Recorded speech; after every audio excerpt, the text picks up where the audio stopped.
Imagina esto en menos de 48 horas.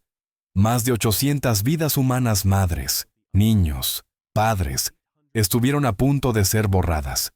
No por la guerra, no por el hambre, sino por una red oculta que trataba la carne y la sangre como si fueran moneda.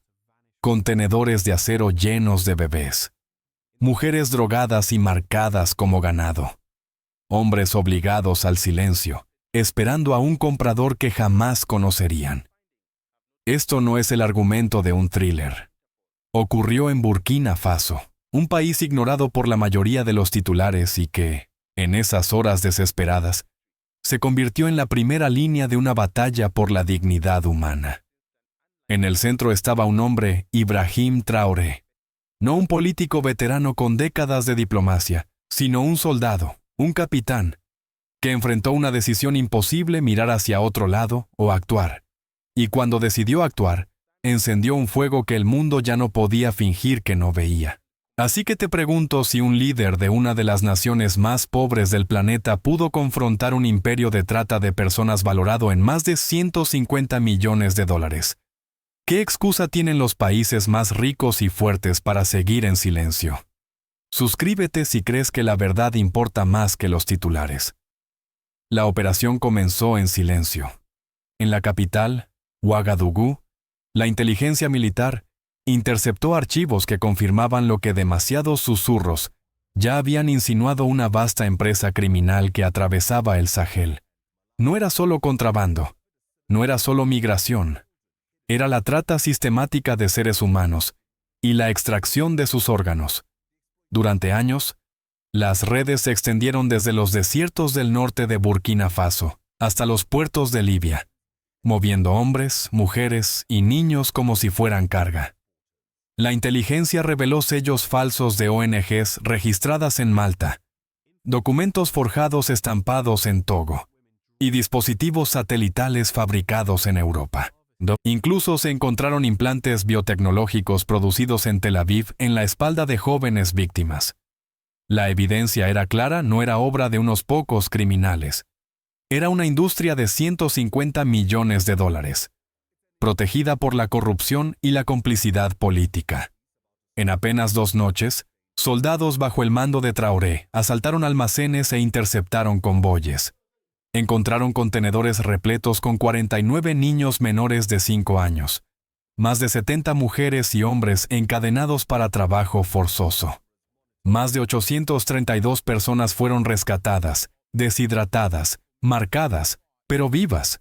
Y sin embargo, la revelación más impactante no fueron solo las víctimas. Algunos de los nombres que financiaban y protegían la red pertenecían a funcionarios dentro del propio Burkina Faso.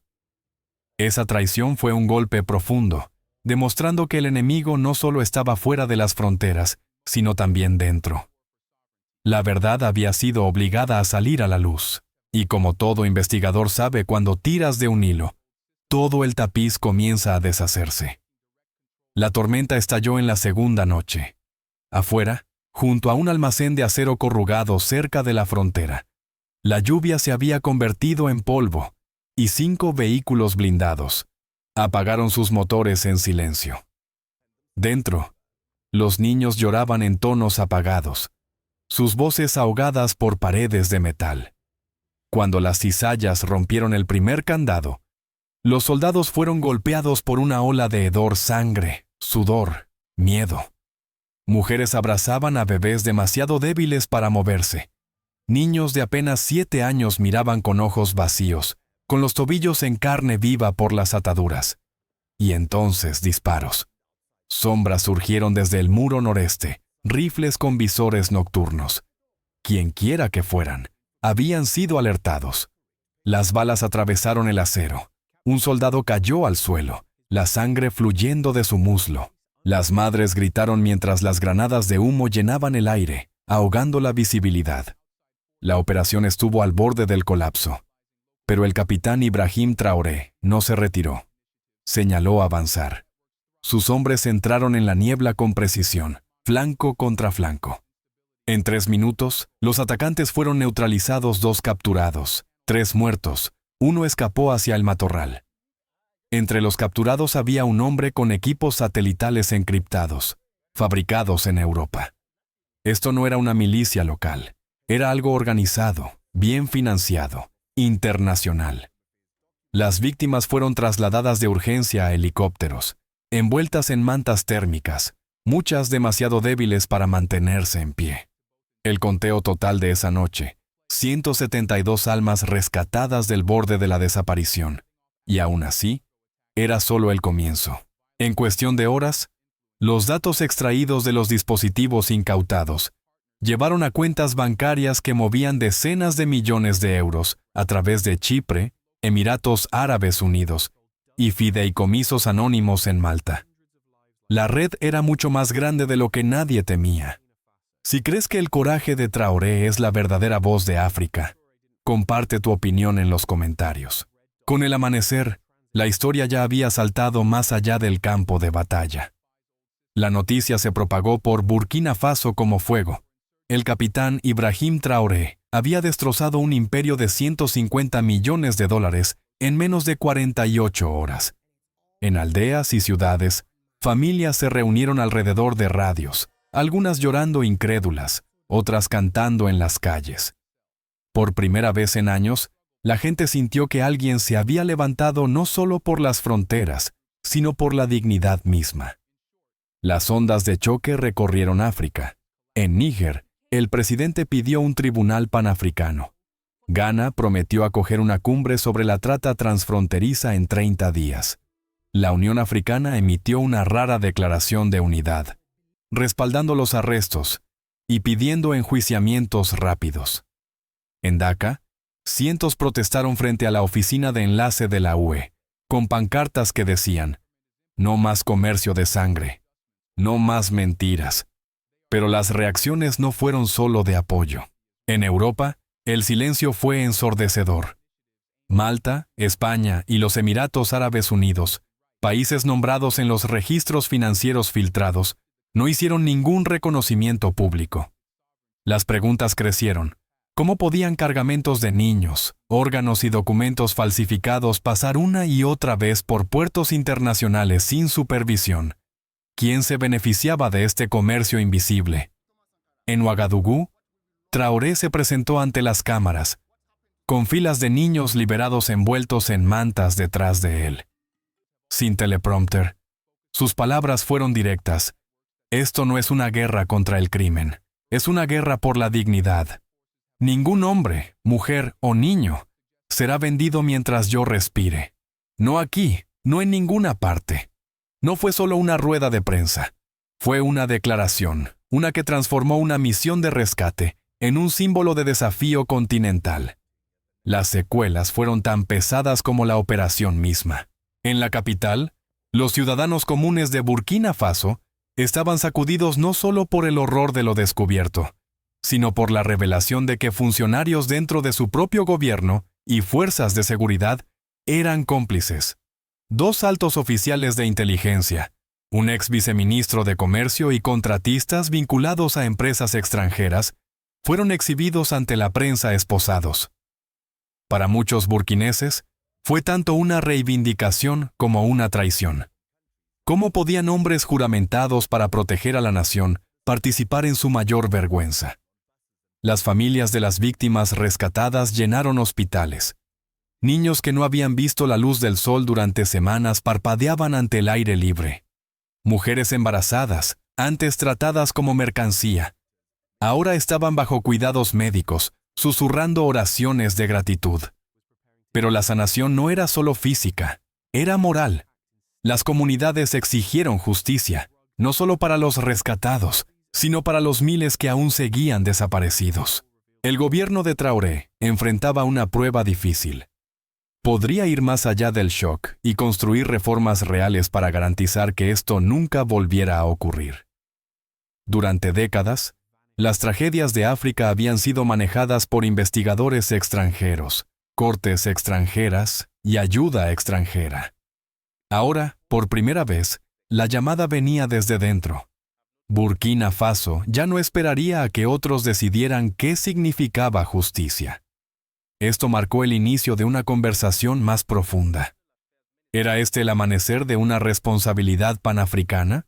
¿O simplemente una victoria fugaz en una larga guerra? Políticamente, las ondas de choque fueron aún más profundas. Al exponer una red vinculada a puertos europeos, financistas de Oriente Medio y funcionarios africanos, el capitán Ibrahim Traoré hizo mucho más que rescatar a 832 personas. Arrancó la máscara de la complicidad global. En la Unión Africana, voces antes cautelosas empezaron a hablar con valentía. Líderes de Níger y Malí elogiaron el desafío de Traoré, presentándolo como prueba de que África podía vigilar su propio suelo. La promesa de Ghana de convocar una cumbre contra la trata marcó la primera vez que los estados de África Occidental consideraban seriamente un tribunal panafricano por crímenes de lesa humanidad. De repente, lo que antes se descartaba como inestabilidad local se convirtió en un grito continental. Pero hubo resistencia. Algunos gobiernos, temerosos de sus propios vínculos, pidieron silencio. Ministerios de Exteriores en Europa emitieron vagas negaciones, insistiendo en la necesidad de más investigaciones. Mientras tanto, los medios occidentales dudaban. La cobertura fue escasa, cautelosa, casi apagada. Para los críticos, esto planteaba una pregunta dolorosa. La indignación solo importaba cuando las víctimas eran europeas o estadounidenses. Dentro de Burkina Faso, la imagen de Traoré pasó de soldado a centinela de la soberanía nacional. Multitudes lo llamaban el escudo del pueblo. Sin embargo, figuras de la oposición advirtieron que concentrar demasiado poder en un solo hombre podía generar nuevos riesgos. ¿Estaba Traoré construyendo una democracia o una presidencia inquebrantable? Esa dualidad de esperanza y sospecha ahora definía el ánimo nacional. La operación había unido al pueblo. Pero sostener esa unidad requería más que un rescate heroico. Necesitaba gobernanza, reformas y una rendición de cuentas sin precedentes en Burkina Faso.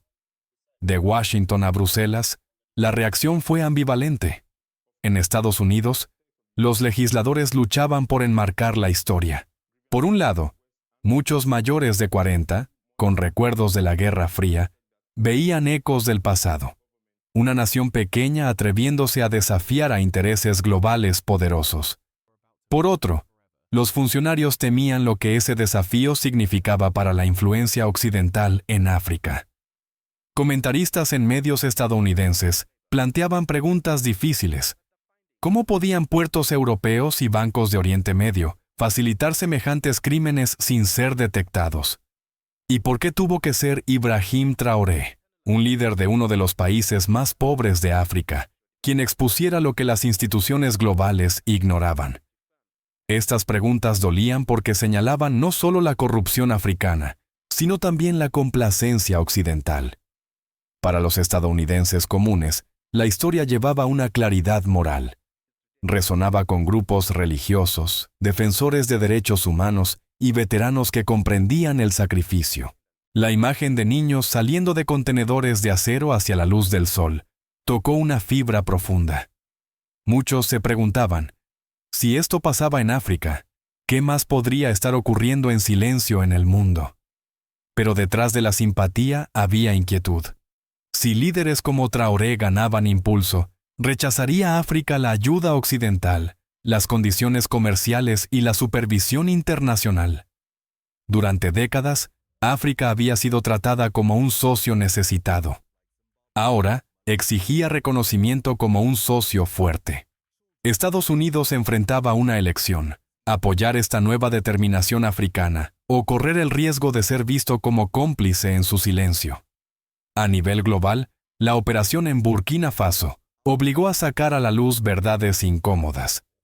En Europa, el silencio de gobiernos como España y Malta hablaba por sí solo, especialmente tras filtraciones que vinculaban sus puertos con envíos disfrazados de ayuda humanitaria. Activistas exigieron rendición de cuentas, con protestas bajo pancartas que decían: Europa se beneficia, África sangra. Sin embargo, la mayoría de respuestas oficiales fueron vagas, evitando mencionar directamente a Traoré o a su gobierno. En Oriente Medio, Las revelaciones sobre fideicomisos ligados a los EAU, que canalizaban millones a través de cuentas anónimas, generaron tensiones diplomáticas.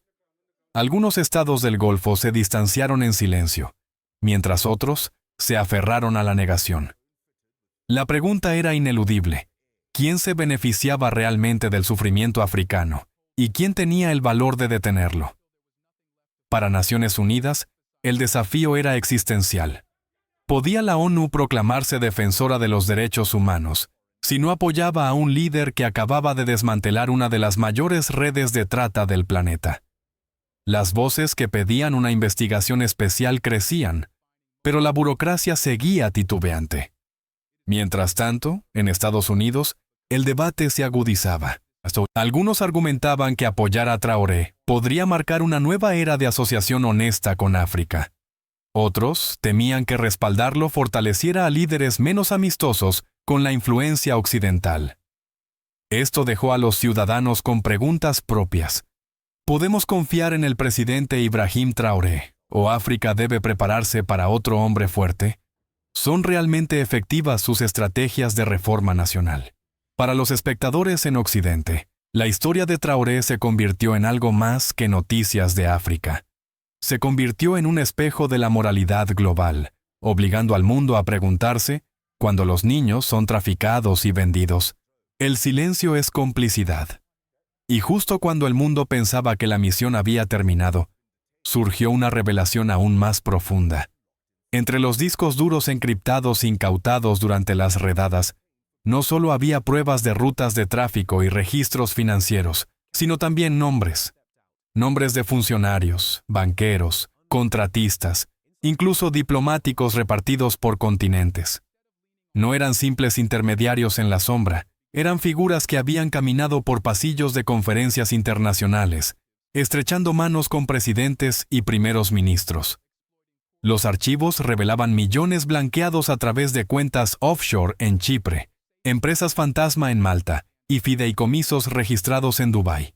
Pero lo que hacía explosivos a los documentos era un código manuscrito que vinculaba la operación directamente con un hombre largamente sospechoso, pero nunca probado culpable: el Guardián, uno de los arquitectos originales de los corredores de trata en el Sahel.